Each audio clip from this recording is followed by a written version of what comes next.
안녕하세요. 사이버본 트랙 19학번 이준희입니다. 이번 시간에는 스레드 주소 공간과 컨텍스트에 대해서 알아보고자 합니다. 이번에 다룰 내용은 첫 번째는 스레드 주소 공간이란 무엇인가, 두 번째는 스레드 상태, 그리고 세 번째는 스레드 운용, 마지막으로는 스레드 컨텍스트가 있습니다. 첫 번째, 스레드 주소 공간. 스레드가 실행 중에 사용하는 메모리 공간을 의미를 합니다. 스레드의 코드, 데이터, 힙, 스택 영역이 있는 공간을 의미합니다. 프로세스의 주소 공간 내에서 형성되고요. 한 프로세스에는 여러 가지의 스레드가 존재하니 당연히 스레드들은 프로세스의 주소 공간 내에 형성됩니다. 스레드 주소 공간은 프로세스 주소 공간 내에서 사적 공간과 공유 공간으로 구분됩니다. 스레드 사적 공간은 스레드 스택 그리고 스레드 로컬 스토리지 TLS가 있습니다. 그리고 스레드 사이의 공유 공간은 프로세스의 코드, 당연히 스레드 코드를 포함한 코드를 의미합니다. 그리고 프로세스의 데이터 공간, 프로세스의 힙 영역, 이 세 가지가 스레드 사이의 공유 공간입니다. 스레드 주소 공간의 사례를 한번 보겠습니다. 보시는 것과 같이 프로세스의 메모리 공간의 구조인데요. 당연히 커널 영역이 있고 그 위에는 사용자 영역이 있습니다. 그리고 프로세스 스택 영역, 힙 영역, 데이터 영역, 코드 영역, 이 네 가지로 나눠지는 건 공통이고, 프로세스 코드 영역에 스레드 코드가 이렇게 공유되고 있습니다. 그리고 커널 영역에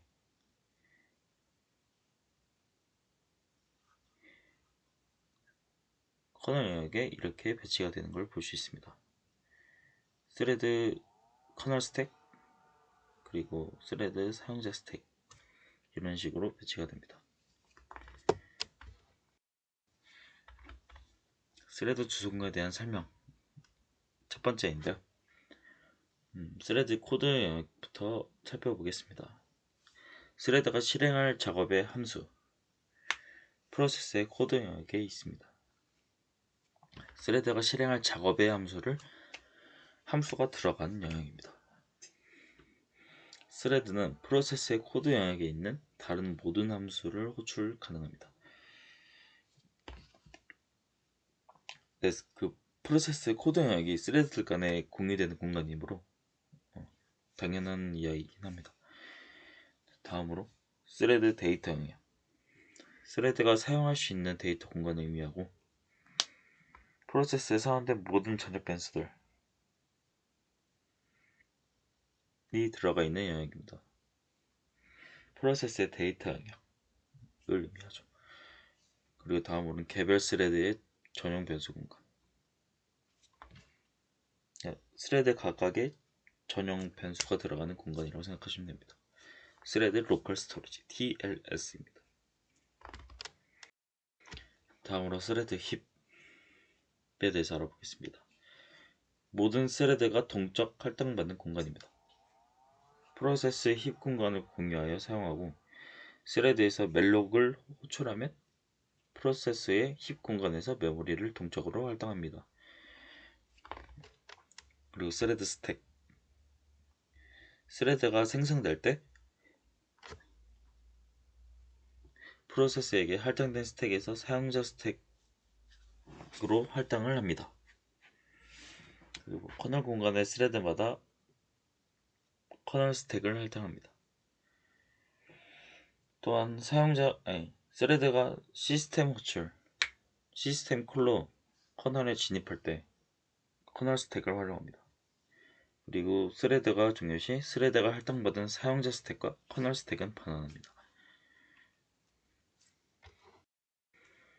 다음으로 스레드 로컬 스토리지 TLS에 대해서 알아보겠습니다. 스레드마다 안전하게 다루고자 하는 데이터를 저장하기 위한 별도의 영역입니다.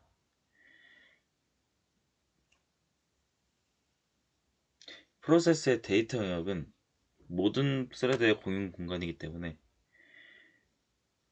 따로 스레드만의 별도의 스토리지가 필요한데 그걸 TLS라고 합니다.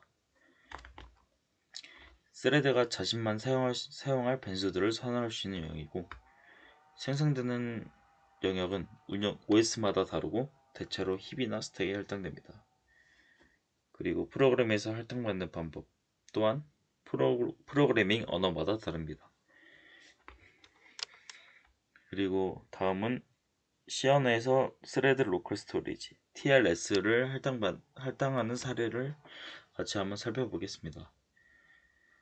TLS가 선언되면 스레드가 생성될 때마다 모든 스레드에 동일한 크기의 공간이 할당됩니다.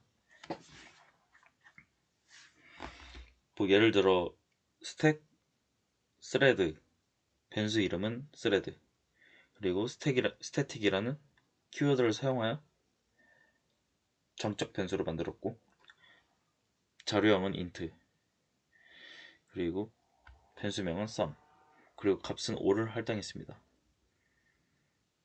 이는 스레드가 생길 때마다 각 스레드의 sum 변수의 크기에 TLS가 할당되고 초기 값이 5로 설정된 것을 의미합니다. 스레드가 종료하면 스레드의 TLS는 사라집니다. 다음으로 스레드 상태에 대해서 알아보도록 하겠습니다. 스레드 일생은 생성, 실행, 중단, 실행, 소멸 등 여러 상태를 거치면서 실행됩니다. 스레드 상태는 스레드 컨트롤 블록 TCB에 저장이 되고요. 스레드의 상태는 준비 상태 ready, 실행 상태 running, 대기 상태 blockade, 그리고 종료 상태 terminated로 이루어져 있습니다. 준비 상태 ready는 스레드가 스케줄 되기를 기다리는 상태를 의미하고요. 실행 상태는 스레드가 CPU에 의해 실행 중인 상태를 의미합니다. 그리고 대기 상태 블락키드는 스레드가 입출력을 요청하거나 슬립 같은 시스템 콜로 인해 중단된 상태를 의미합니다. 그리고 마지막으로 terminated 종료 상태는 스레드가 종료한 상태를 의미합니다. 다음으로 스레드 운용에 대해서 알아보도록 하겠습니다. 응용 프로그램이 스레드에 대해 할 수 있는 운영의 종류는 다음 4가지가 있습니다. 첫 번째는 스레드 생성. 프로세스가 생성되면 운영체제에 의해 자동으로 메인 스레드가 생성됩니다. 그리고 스레드는 시스템 콜이나 라이브러리 함수를 호출하여 새 스레드를 생성 가능합니다. 두 번째는 스레드 종료가 있습니다. 스레드 종료는 프로세스 종료와 스레드 종료의 구분이 필요합니다. 프로세스 종료는 프로세스에 속한 아무 스레드가 exist 시스템 호출을 부르면 프로세스가 종료가 되고 그러면 그에 따라 모든 스레드가 종료가 됩니다. 또한 메인 스레드의 종료 C 프로그램에서는 메인 함수의 종료를 의미합니다. 만약에 이러한 메인 스레드가 종료가 되면 모든 스레드가 함께 종료됩니다. 모든 스레드가 종료하면 프로세스는 자동으로 종료됩니다. 그리고 세 번째, 스레드 조인이 있습니다. 스레드가 다른 스레드가 종료할 때까지 대기를 하는 것을 스레드 조인이라고 합니다. 주로 부모 스레드가 자식 스레드의 종료를 대기할 때 보통 스레드 조인을 합니다. 그리고 마지막으로 스레드 양보. 스레드가 자발적으로 일드 함수와 같은 호출을 통해 스스로 실행을 중단하고 다른 스레드를 스케줄하도록 요청을 하는 것을 스레드 양보라고 합니다. 다음으로는 스레드 조인에 대해서 알아보도록 하겠습니다. 스레드가 다른 스레드의 종료를 기다리는 행위를 스레드 조인이라고 합니다. 예를 들어 T1이라는 스레드가 있습니다. 그림을 보시면 T1이라는 스레드는 자식 스레드로 T2라는 스레드를 만들었습니다. 그리고 T1인 부모 스레드가 끝나기 전에 조인이라는 함수를 호출하면 T2가 종료될 때까지 T1은 종료되지 않습니다. 이와 같이 조인은 다른 스레드의 종료를 기다리는 행위입니다. 다음으로 스레드 컨텍스트에 대해서 알아보도록 하겠습니다. 스레드 컨텍스트는 스레드가 현재 실행 중인 일체의 상황을 의미합니다. 예를 들면 CPU, 레지스터의 값들, 이 모든 것들을 스레드 컨텍스트 문맥이라고 합니다. 스레드 컨텍스트에는 다음과 같은 정보가 있습니다. PC, 레지스터가 있고, 다음으로는 SP 레지스터, 그리고 상태 레지스터, 이 세 가지가 존재를 하고, PC 레지스터는 실행 중인 코드 주소를 의미합니다. 그리고 SP 레지스터는 실행 중인 함수의 스택 주소를 의미합니다. 그리고 세 번째, 상태 레지스터는 현재 CPU의 상태 정보를 의미합니다. CPU에는 엄청 많은 기타 여러 가지의 레지스터가 존재를 하고요. 예를 들면 데이터 레지스터 이런 것도 다 포함이 되고 있습니다.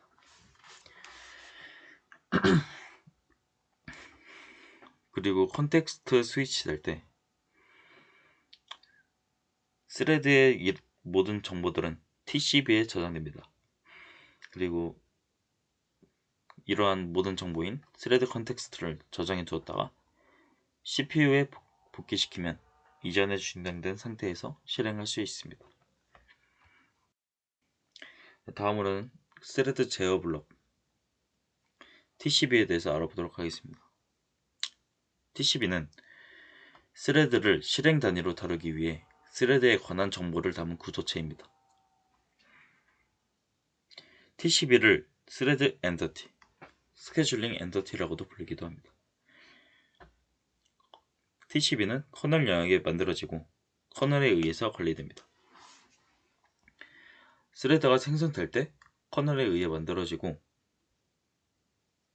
스레드가 소멸되면 TCP는 자동으로 사라집니다.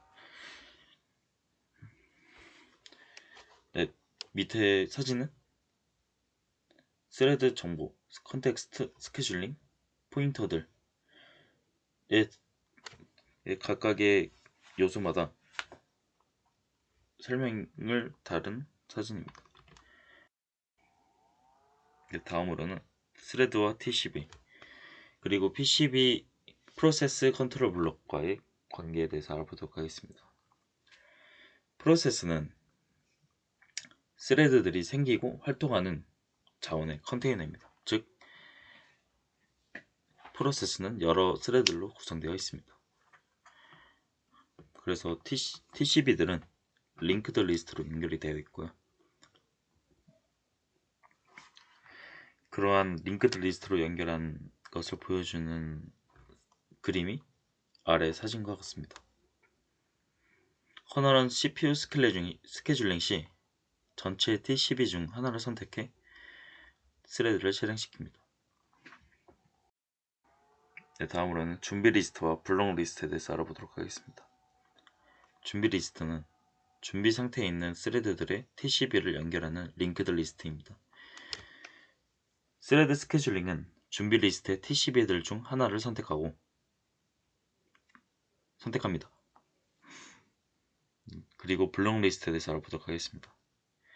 블록 상태에 있는 스레드들의 TCP를 연결하는 링크드 리스트를 의미합니다. 네, 이것을 나타내주는 사진이 아래와 같습니다. 다음으로는 스레드 컨텍스트 스위칭에 대해서 알아보도록 하겠습니다. 스레드 컨텍스트 스위칭은 CPU가 현재 실행 중인 스레드를 중단시키고 다른 스레드에게 CPU를 할당하는 과정을 의미합니다. 그 과정은 현재 CPU 컨텍스트를 스레드 컨트롤 블럭에 저장하고 그리고 선택한 스레드의 TCP에서 해당 컨텍스트를 CPU에 적재를 시킨 후 CPU는 그 선택된 스레드를 실행시킵니다. 이 모든 과정을 의미하는 것을 스레드 컨텍스트 스위칭이라고 합니다. 스레드 스위칭이 발생하는 4가지 경우에 대해서 알아보도록 하겠습니다. 첫 번째, 스레드가 자발적으로 다른 스레드에게 양보를 하는 경우입니다. 일들과 같은 시스템 콜 또는 라이브러리 콜을 통해 스레드 양보를 하는 경우에 스레드 스위칭이 발생할 수 있습니다. 그리고 두 번째, 스레드가 시스템 콜을 실행하여 블럭이 되는 경우가 있습니다. 이는 리드, 슬립, 웨이트 등 IO가 발생해서 IO 인터럽트가 발생을 해서 대기할 수밖에 없는 경우를 의미합니다. 그리고 세 번째, 스레드의 타임 슬라이스, 즉 시간 할당량을 소진하는 경우입니다. 다중 프로그래밍 환경에서는 CPU는 모든 스레드들에게 타임 슬라이스라는 걸 적용시킵니다. 모든 스레드가 골고루 CPU를 할당할 수 있도록 존재하는 게 타임 슬라이스인데요. 이 타임 슬라이스를 소진하는 경우에는 타이머 인터럽트에 의해 체크되어서 스레드 스위칭이 발생합니다. 그리고 마지막으로 IO 장치로부터 인터럽트가 발생한 경우, 현재 실행 중인 스레드보다 높은 우선순위를 가진 스레드가 IO 작업을 끝낸 경우에는 IO 인터럽트가 발생을 하고 그러면 CPU는 스레드 스위칭을 실행을 시킵니다. 상황에 따라 그리고 또 OS에 따라 이들 4가지 경우 외에도 스레드 스위칭이 일어날 수 있고 아닐 수도 있습니다. 그리고 스레드 스위칭이 이루어지는 위치는 2가지가 존재합니다. 첫 번째는 스레드가 시스템 콜을 하여 커널이 시스템 콜을 처리하는 과정에서 스레드 스위칭이 발생을 할 수 있고요. 두 번째는 인터럽트가 발생하여 ISR, 인터럽트 서비스 루틴이 실행되는 도중에 커널 코드에서 스레드 스위칭이 발생할 수 있습니다. 지금까지 스레드의 전반적인 내용에 대해서 알아봤습니다. 많이 부족하지만 시청해주셔서 감사합니다.